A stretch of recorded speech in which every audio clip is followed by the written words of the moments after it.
Assalamualaikum guys. Hari ni saya akan tunjuk kepada korang kedai Chinese Muslim hotpot di Sri Petaling. Jom.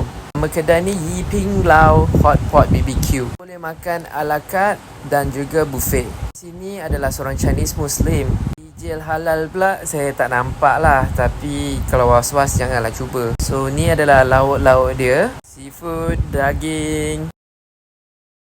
Ni favourite saya. Tempat buat sos. Ini makanan yang ada mala. Ni air dan dessert corner.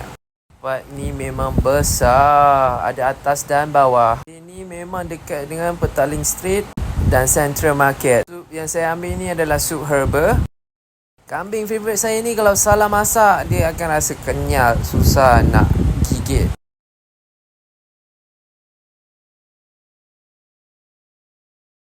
Jom saya rasa sup dia dulu. Sedap ah. Benda ni saya tak tahu apa tapi sedap. Lepas tu yang ni adalah kambing masak dengan mala.